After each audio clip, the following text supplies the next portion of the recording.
I was born out on the farm, and that was in 1919, and we went on through the 20s, and then along come the Depression and everything else. I was old enough, even 29, when the banks went broke and all of that. I remember it real well. And then we went into the droughts, no crops from 1931 until 1935. And I stayed home and helped my dad. And so I was going to go to high school the next year. I got out in 31. And I was going to help my dad, and then I was going to high school the next year. And we had crop failure completely the next year, and it got worse every year. So I did lose out on going to high school. So then along come the Depression, and the boys, most all of the rest of the boys went to CCC camps, and we had WPA, and everybody was up in arms almost before they got some food. They shipped the food in, got WPA, and everybody had some money. And the boys that went to CCCs, they sent 25 back, come back to the families, and the rest of the boys got to keep out there. That's about the way it went. And then in 1935 until 1941, I stayed there on the farm, and I worked on the farm. And in 1941, I was the third one in the draft in my county. So February, I was supposed to go to the Army. And there were so many of the young fellows, most of those had been in the CCCs, and they wanted to get in, and they told us, that's before the war, they told us we'd go in and spend a year and then we could come home. So they all volunteered, and I didn't get to go in until September. And then the 8th of September, 32 of us down there in Howard in front of the cafe, and got on a little bus and went to Kirks, Nebraska, to the camp there. We sworn in. Then we went on to Leavenworth, stayed there 3 days, and we had a troop train and went to Fort Bragg, and that's where we had our basic training. What county is Howard in that you were the third to be drafted out of? Minor County. Minor County, okay. Yes. So tell me what went through your head. They're saying that you'll just go in for a year and you'll be back. What did you think about the experience? Were you just kind of like, well, it's something I have to do and I'll come back and it'll be no big deal? Well, I didn't have a brother. I had 2 sisters. And I figured that I would be the one that took over the farm.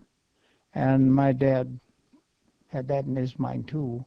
And so I never thought anything about it as far as that's concerned, but I can well remember the war before, when Hitler was making all his speeches. We had a radio that we could hear him, and it sounded like 1 million people was listening to him when he would make these speeches and all. And I guess a very happy day was when Hitler decided to fight Russia and went into Poland. And when he decided to fight Russia, that was in June of 41.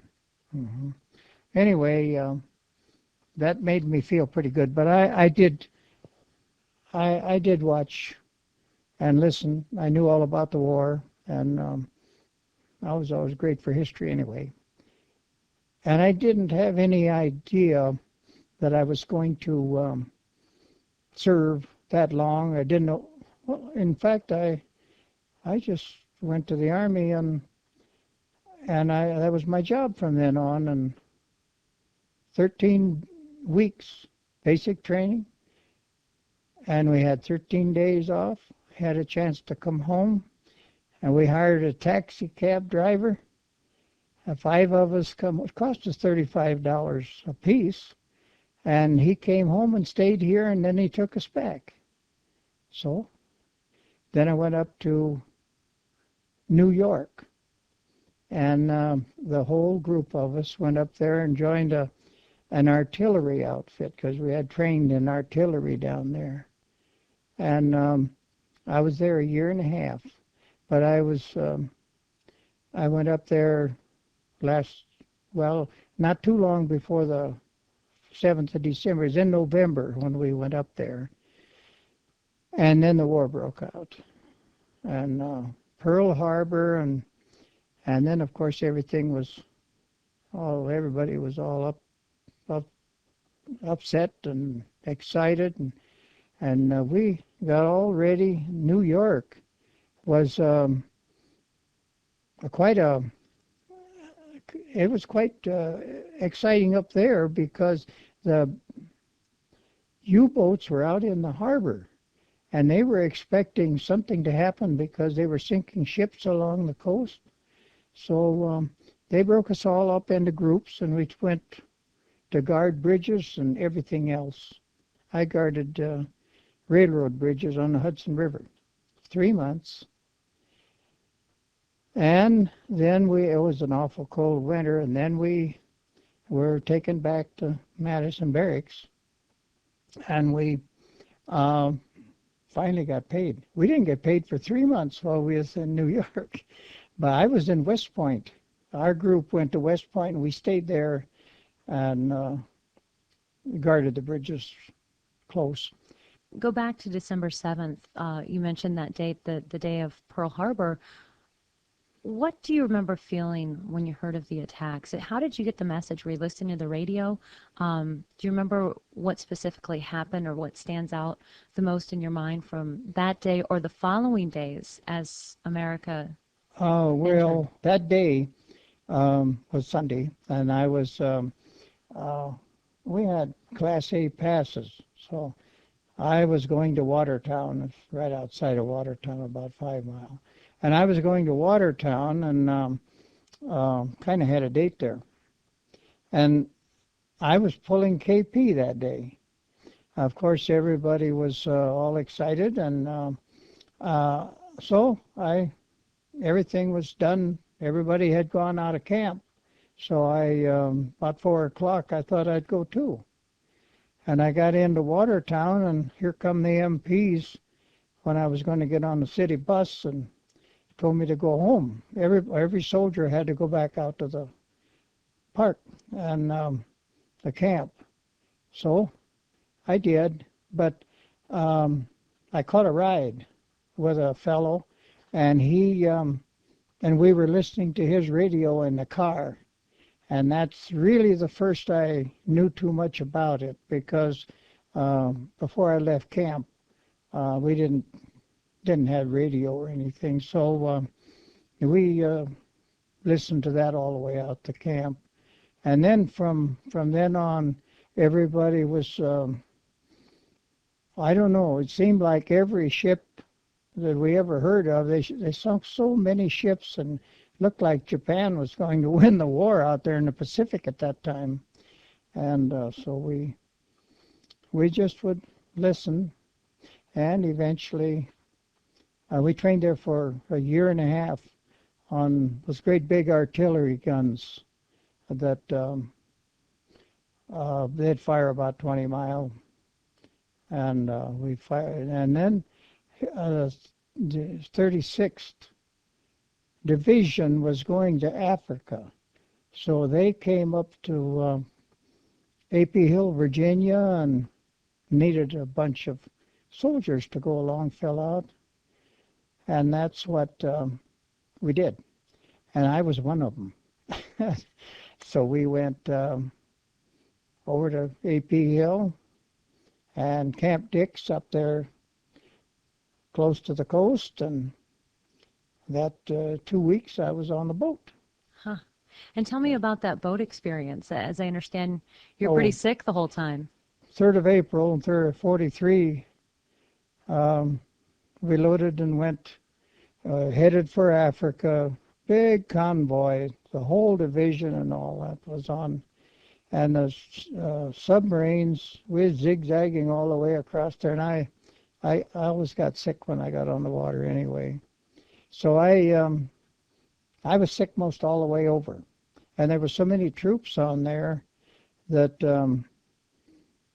well, you would have down below deck, you would have about four beds, one on top of the other, And it was so hot and smelly and all that, but we didn't dare to go up. We didn't go up on top hardly at all, but it was about 13 or 15 days we made it to Oran, Africa. Never lost a ship, but we had a lot of submarine scares. Is there one submarine scare that stands out the most? I don't know. As far as being scared, I didn't like the water, and yes, when the whistles would blow and we'd zigzag around there, and there was a submarine scare you. But I don't know whether it didn't seem to be real scary. It just was the idea you hope nothing happened. And but it was a big thing at that time. See, Africa, it had the invasion already, and we didn't know where it was going at first. They don't tell the soldiers where you're going. So you didn't know you were going to Africa even? I didn't know. We didn't know where we was going to land when we started out. But of course, the officers, they all knew that. But we just went along, done as we was told. And how long were you in Africa before you were shipped over to Italy? That was 6 months. We had a lot of training there. We landed in Oran, and then we went down by the desert, and we trained there for a couple of months, and they brought us back up the Mediterranean. We went to Casablanca, and then we came back across along the coast and stopped in a couple of we stopped in a cork forest, and we bivouacked there for about 3 weeks. First cork trees I ever saw. But anyway, then we was training all the time for the invasion of Sicily. And we thought we was going there, and we did. We would load. See, when you make an invasion, you have to put, going over to Africa, they put all your equipment, your guns and everything else is all in that group. And so we had loaded and unloaded and practiced everything. And they decided that we wasn't going to that. We were going to be held back. And some other divisions come there, and they went in our place. Do you know why? They were holding us back for the Italy invasion. Did they ever explain that to you, or? When I can remember real well one time, a bunch of us soldiers sitting there along the Mediterranean and wondering where we was going to go. We knew we was going, but we didn't know where we was going. But just before we left, we kind of got an inkling, through, word of mouth or whatever, that we were going to make the invasion of Italy. What did you think about that when you got that kind of feeling that you were going to be doing the invasion in Italy? Or were you thinking, gosh, I wish I could go somewhere else? Was there a better place to go? And Sicily was, we saw, knew all about this. And it was a very, very bad place to be. And they had terrible battles, and they lost thousands and thousands of soldiers. And England and the English army and old Patton and his army, 45th Division, whatever, other 3rd and whatnot, they fooled around in Italy because each one wanted glory, old Montgomery and Patton, and they wanted to beat each other to Messina. And that's where the straits are to go into Italy. It's only 5 miles across to the mainland. And they fooled around and let almost the whole army get out of Sicily, and then they went in to Italy. So that's what caused a lot of trouble. But we were on the south side, and that's where the German army hit us, and they had brought in several divisions, and we didn't surprise anybody, and so we were pretty well wiped out. We lost about 8,000 troops.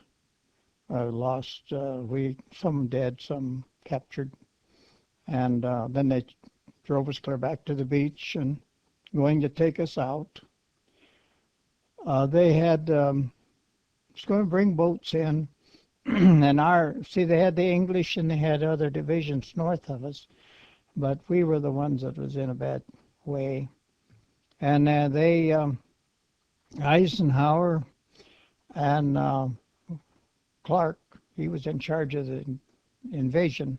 They decided that they couldn't do it because the water wasn't very deep right close to and the 88s were firing right down on the boats out of the hills back right behind. And so anyway, they decided not to do that, and they brought in one battleship and some cruisers. I think it was about 8 ships altogether. And the Germans there was a flat area between the mountains and the beach.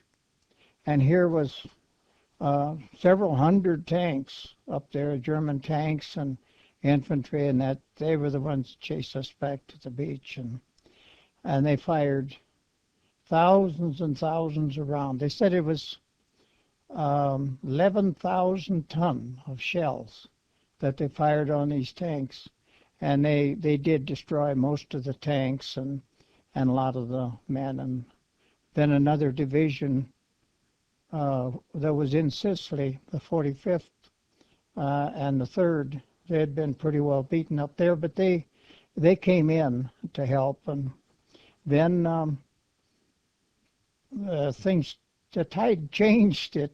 The Germans had to back up, and then they drove them clear back beyond Naples, which is about 50, 60 miles. But there wasn't enough of us left to go back in the lines. So we had to stop and bivouac up there by Naples. And I think we was there probably a month and a half or so. And Vesuvius, right close to Vesuvius, and it blew up. And that's the volcano. Yeah. They're that's east of Naples, right? Very big volcano. Mm-hmm. And that happened to blow while we was there. And so I got this. Well, you can't see it because it's just like a fog hangs down over and it just roars all the time. The wind blows, and it's quite the thing. And while we was there, I got to go down to Pompeii 2 times visiting. And finally, we went back in the line. And you were also in the Battle of Anzio, though, weren't you? Oh, yes. That's later. Right, right. I'm just thinking of that one because that was such a bloody battle. That was one of the worst of the wars. We went up to Casino in the Abbey, and we spent 3 months during the winter. That was a Gustaf line that old Hitler had, and we could not break that. They had brought a lot of divisions in from over up in the middle of Europe and Yugoslavia and all. They had divisions all over the place, and they brought them in. So they had about 50 divisions of men to hold that line. Of course, that was all fortified, been built. So we was fighting there. But anyway, we had a terrible time there, lost thousands and thousands of troops. And I don't know how many divisions. We had about 20 divisions, I think. And division is 16,000 men. And then we were fighting there for 3 months, and they decided that they had an old Churchill was pushing it real hard, and so was Stalin, to get more fronts and bring more of the divisions over from the east. And So they had Anzio. They opened up Anzio. And when they did that, we was still a casino. And we tried to cross the river, and then that same time they landed up there. It's about 60 miles. We were going to cross the river and go up there and meet them, see. And that was so well fortified and muddy and everything. And we lost 2,200 men at that river, Rapido River crossing. Never did make it. And later on, they took us back, and they'd landed up at Anzio, and they took us back, and we were supposed to, it was about 2 months later or so, and they were going to sneak us in up there, extra division, and hoping the Germans didn't know it, and then we were going to break out of Anzio, and then the boys down there at Casino, that Gustaf line, they were going to break that, which they were doing. And then we was up there. We was up there for a month or something like that, and that was a terrible, terrible place. It just sitting in a pocket there, not too big, and the German shells coming in all the time. And so later on, we broke out, and then we pushed on up to Rome that day. Anyway, the general come along, and he says, "We're going to Rome today," and we didn't think we was, but we did. And that's, but Rome was an open city. Kesselring, that was a German general, and the Pope, and the Vatican City, and they had decided it'd be an open city. So there was a lot of fighting in part of the city because there was so many bridges and railroads. That's where Germans brought all of their equipment down through there. But then the Germans took off, and then they went on the north side, had another line, and then we was there about 2 months. Anyway, it was just exactly a year. They took us back, got us ready, and we made an invasion of southern France. And so that was our division and about 3 others, and the Free French. They were in it by that time. And I was going to say there were several divisions of Italian troops that joined our army, and Polish troops. And Polish troops are the ones that eventually was down there at Casino, and they captured Casino. It was a Polish division. Oh, that's interesting.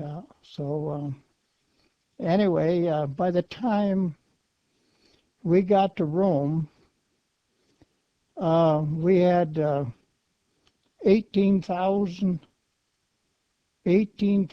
deaths in those divisions going from the south up through that area. That was the deaths, but we had many, many more wounded. And I wanted to go back to Anzio, since it was such a significant part of the war in Italy. As I understand it, it's credited with really what ended the invasion in Italy. Is that how you felt at the time then? Well, as far as Italy is concerned, fought there a whole year. And we would move up and move back, and you just didn't seem to get anywhere because the Germans, it was a terrific army that they had, and the SS troopers, and they're very brilliant as far as war is concerned, you know. But I don't know what you would consider it. It was nothing but just plain doing it. I mean, you didn't question it at all. You just had to do it. And yeah, it was a lot of things that you don't want to remember very much, but then you just keep going. And we was on a smaller gun. We was on the 105s all the way through the war. And they're smaller. They're about 5-inch shell, and they're howitzers. So we move them up, maybe at night, maybe this, and we get into another position. Might only be 3 miles. And the first thing you do is dig the gun in. You had to get the spades in so that they wouldn't back up when you fired it, and dig a hole so if you're firing real high elevation, it would go back down into hit the ground. And then we would dig our foxholes. I dug slit trenches and foxholes. That's what saves your life. And I dug holes all the way up through Italy. And many times we just get in a position and they'd shell us real bad. But that's war. But we didn't know any other, because if we would be on the front sometimes 3 weeks or months, sometimes a month and a half, and we wouldn't change clothes or anything because we just were in the mud. It was awful wet.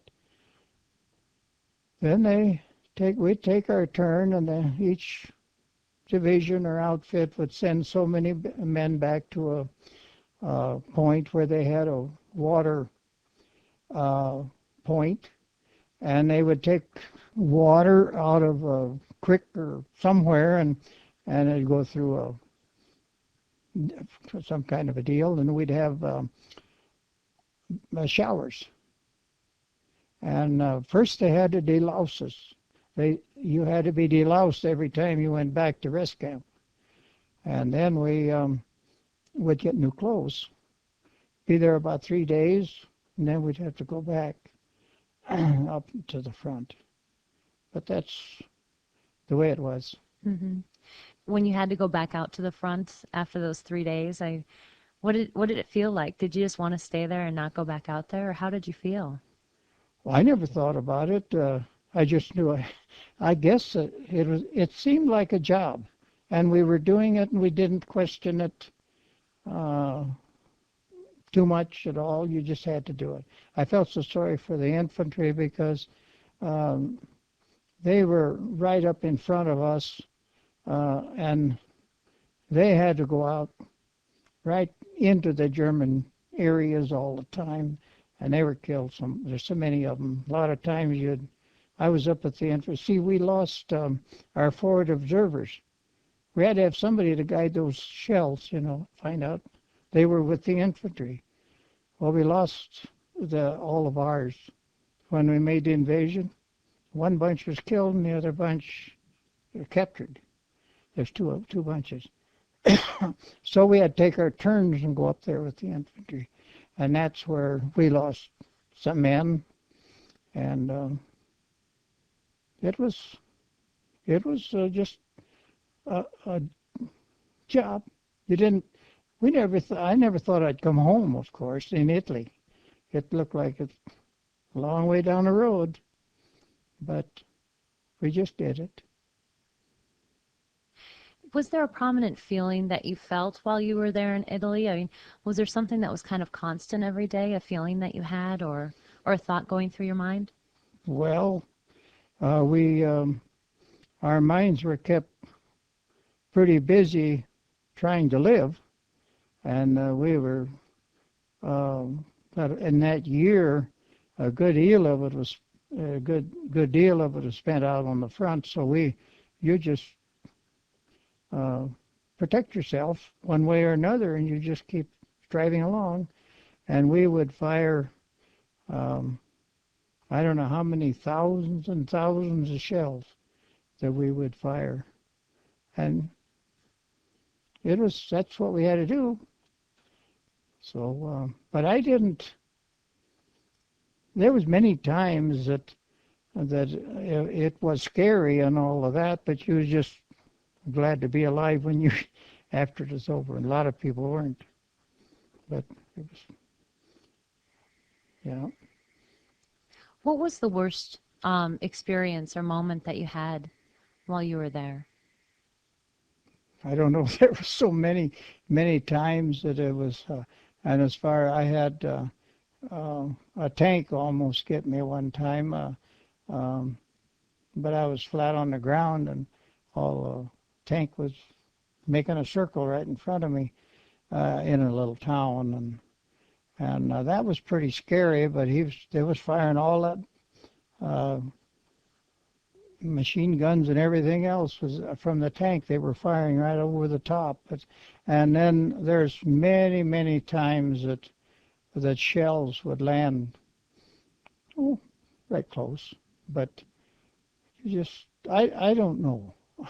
As far as anything special, there was many times you just happened and you went on. The worst, there's only one time that I felt real bad. I had a very close friend, and he was up there by the Abbey, and a shell landed in his sled trench and killed him. And you know, when the word come down that happened, I felt very bad. But most of the time you didn't, because usually it was someone that you didn't know, and but you can imagine. You've heard about it, seeing bodies laying all over the place, but you just don't think about that anymore. And you had a unique experience in, is it Alsace-Lorraine? Am I pronouncing that right? Alsace-Lorraine? Yeah. Oh yeah, that was almost in Germany, and well, we made that invasion of southern Italy or France, and 19th German Army was down there. And that was a kind of an old type army. It had a lot of horses, horse-drawn equipment, everything like that. And it was just kind of sitting in the south of France. And we made the invasion. They didn't even fight with us when we landed very much. We had shells. And then we got ahead of them, and our battery was one that went up and got in front of and we almost lost our lives there, because we ran out of shells, and we didn't have enough infantry to hold them back. And we had to leave our guns and take our rifles and go out there, and we was going to fight like infantry. And here they got a 142nd Infantry come walking right down through with the guns, and that saved us. Otherwise, we never could have stopped them. But that did. And then, of course, from then on, we fought all the way, battle after battle after battle, because the Germans had the opportunity of building, and it was all mountains, most places. And they could build lines, and they'd have the people would be slaves, and they would fix positions so that you couldn't even bomb them out. They'd be in the rocks, and things. And they had the opportunity of shooting us on the way, and we had to always go against them. But anyway, we got up into Alsace-Lorraine, and it's getting close to Germany, and it's a big pocket in there by Switzerland and in France. And then at that time, we had some very pitched battles, and that's where I got the flag. I was up there spotting places to fire, forward observer, and it was in this house, and we fought there and they almost got around behind us and got to our guns.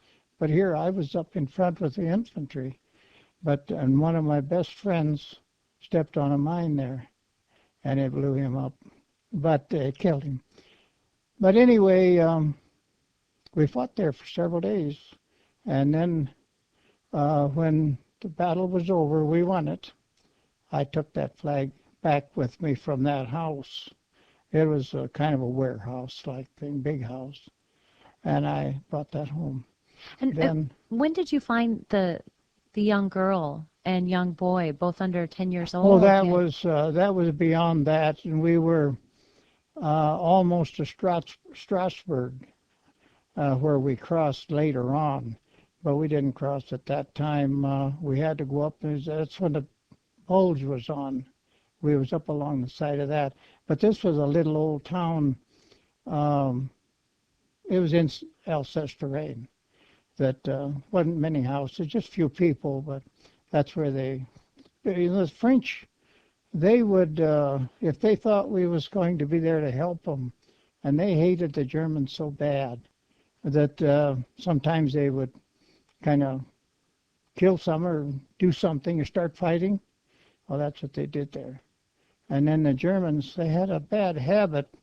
If you killed a German soldier and you was in one of those cities, and they were occupying, like in France and many places, if you killed a soldier or had an uprising or something, they would take all the people, a lot of the people, line them up, and they would probably pick out maybe the 10th one, or if it was a bad deal, they would kill lots of them. They just line them up and shoot them. And we saw that in southern France. But anyway, the kids, well, the folks must have had some inkling because these kids was down they raised a lot of beets there for cow feed. And they had an old cellar under the house, and that's where the kids were hid in the beets. And the only ones alive in that little town. But we saw so much of that's just one instance that we know about, you know.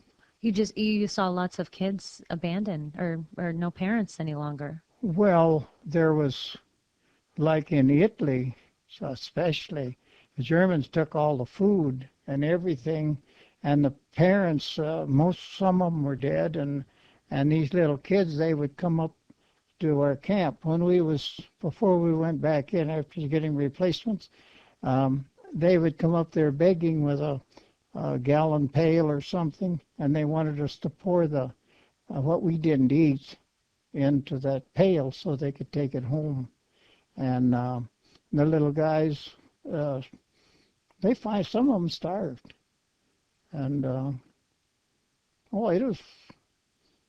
it was pitiful the way the people. See, the German army did not like the Italian after they surrendered, and they killed a lot of Italians, lots of them. But yeah, war's terrible. Hmm. What did you think of the Germans? Oh, the German, I liked everybody, but the German people were just like we were, and they all had a relative over here, and they wanted to be friendly. Except the SS troopers, they were taught to kill and willing to die before they'd surrender, and that was a different. And a lot of these kids, they were Hitler's youth, and that wasn't too good either. But the old German people, they all had relatives here. They knew better. They knew that, but you know, they didn't know where the front was and that Germany was losing the war. A lot of those people, they weren't supposed to have radios or anything. And no, I visited with a lot of German people. I occupied there for 3 months.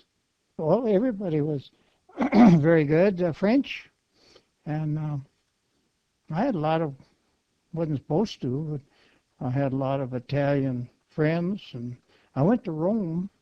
I saw the Pope twice, and we were taken back from the front, and they parked us there about 4 kilometers out of Rome for a week, just so we could go to see Vatican City and all, our division. And that's when we were going back to get ready to go to France. But I sure enjoyed the different countries go there, and I made use of every minute. And the beautiful churches in Italy, well, everywhere, those cities had beautiful churches. But So you found beauty in war. Yeah, yeah. It isn't all well. It isn't all bad, but it's a terrible thing. You always hope. I always thought I never wanted to come to America. And what I saw over there in all those countries, and well, like Munich, that was a town that we went through after the war, and going up to the middle to occupy, um, completely just destroyed. And people, well, you wonder how they lived. Any of them, there's some of them come out of it alive. You wonder how that happened. But I always thought um, war is a terrible thing. It is just terrible for the people, the countries. And to think they've lived forever, they've lived with war in those countries, especially Europe.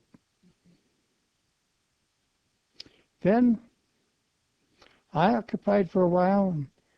I had too many points, so I didn't have to go to the Pacific, which they got all the replacements that didn't have 100 or so, whatever points it was. I don't remember. I had 108, and all of them that was still alive out of the division that went all the way through it, they didn't have to go over there. But anyway, the ones that had come in, replacements, I remember a driver and I took a load of them over to Paris to a camp, and they were going to go to the Pacific, but then later on the war was over, and then then later on I went to Le Havre and got on a ship and come home. That was a rough old time too. What year was that? What was the date? Well, that was the last of 45. Was it? Okay. Yeah, I come to Boston, and time didn't really mean much, as far as that's concerned. And come to Boston, and a fellow at home, an old soldier, he says, now whatever you do when you get in the Army, before you come out, be sure that everything's on record as far as sickness and all of that is concerned. And I needed my teeth fixed pretty bad. So I stayed there about another week. The rest of them all left.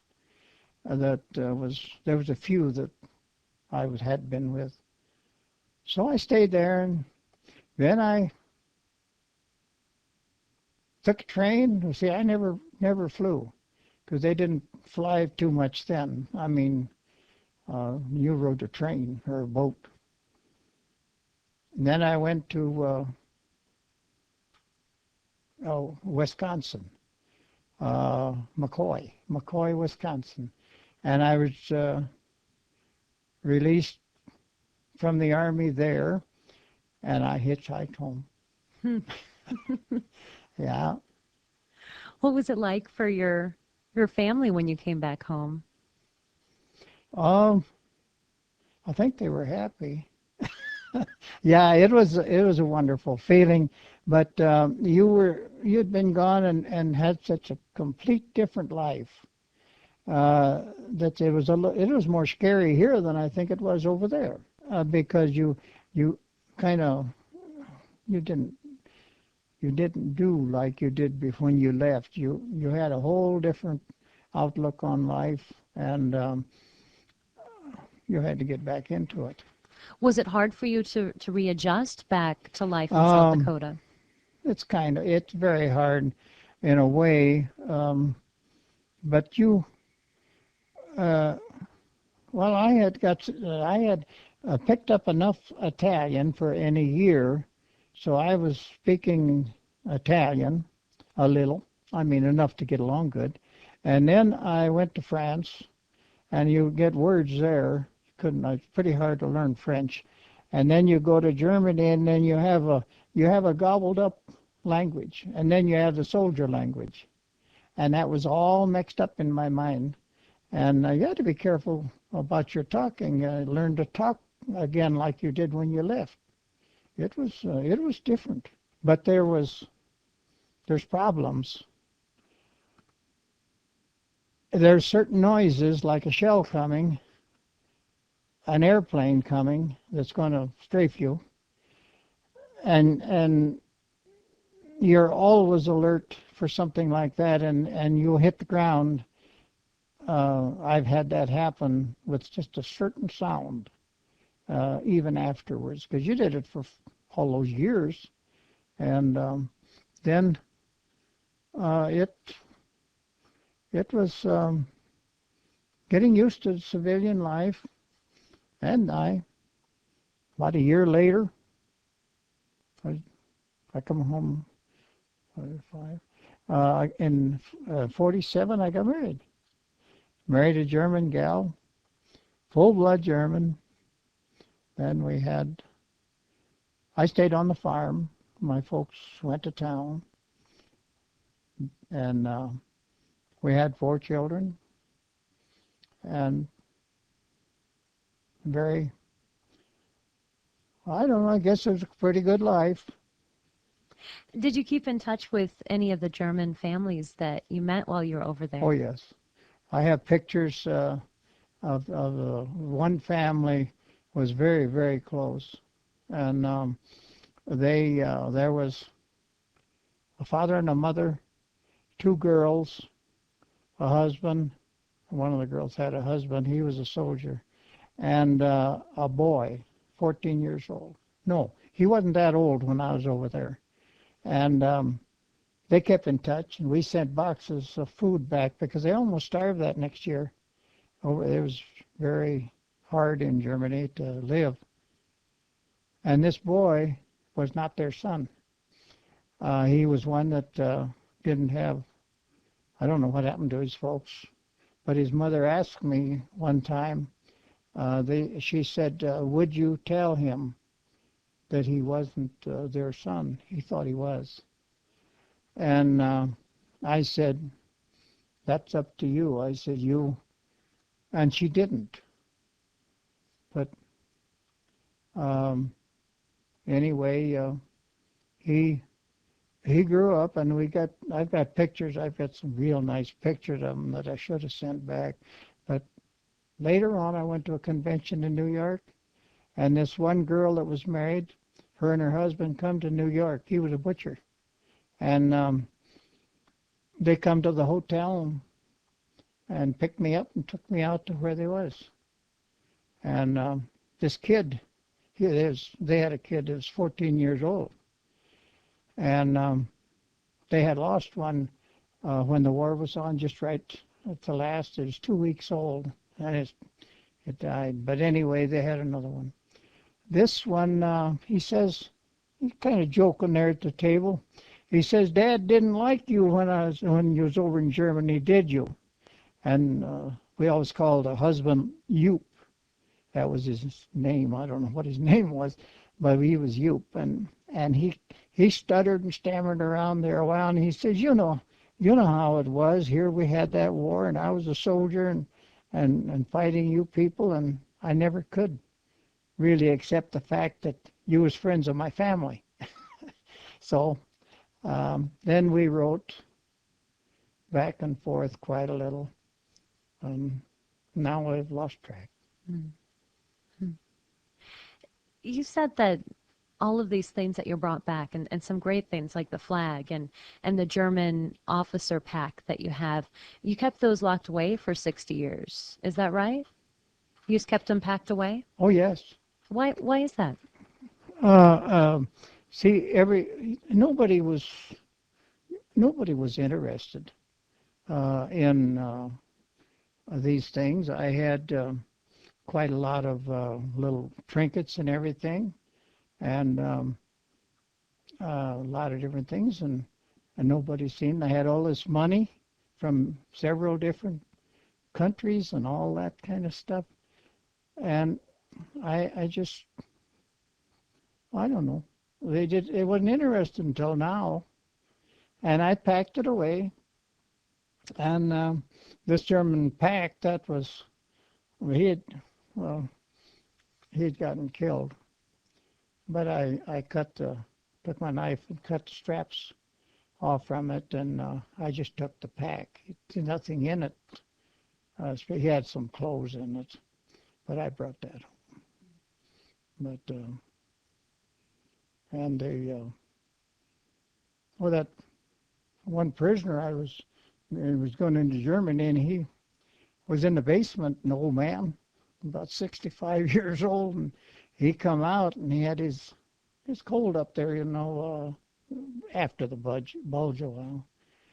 And first thing he said, "You want a souvenir?" Then he went and took his knife and cut those buttons off of that coat. And then he gave me a nice coin. I've got a beautiful coin from him. And then he wanted to talk, but I didn't have time to talk. But he was sure glad to surrender. Well, I did want to ask you what you thought of the British that you were serving with. Oh, the British, they were they were pretty good. I mean, far as that's concerned, but they had their habits and they were a little bit different. And there was always friction between, see, the British, it was only 80 miles across Italy, and Cassino was in the middle. And the British had the whole east side, and the Americans and the French and everybody else had, at first, we were just American mostly. And we had the west from there on west. And we go across the Lear Valley, right off from Cassino.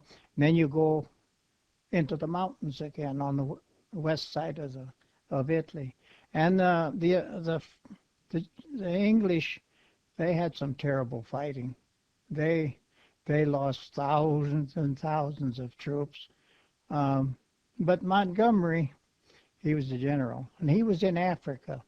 And of course, Patton was there too, and that's where they got the riffle started when they won the battle in Africa. We didn't fight in that one, but Patton was there. That's where he started out.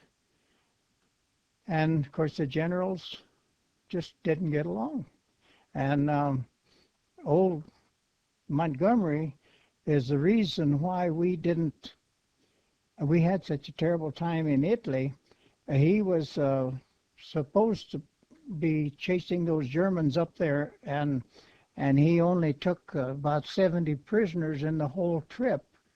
And he wasn't pushing at all because he just kind of made fun of it too when Eisenhower talked to him about it, that he was lagging along and wasn't doing too much.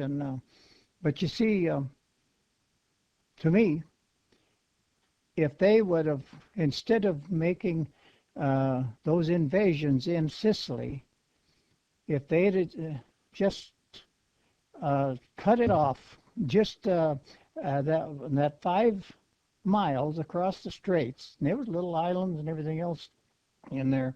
If they'd have just, it was only about so wide. I've got pictures of it in that sack.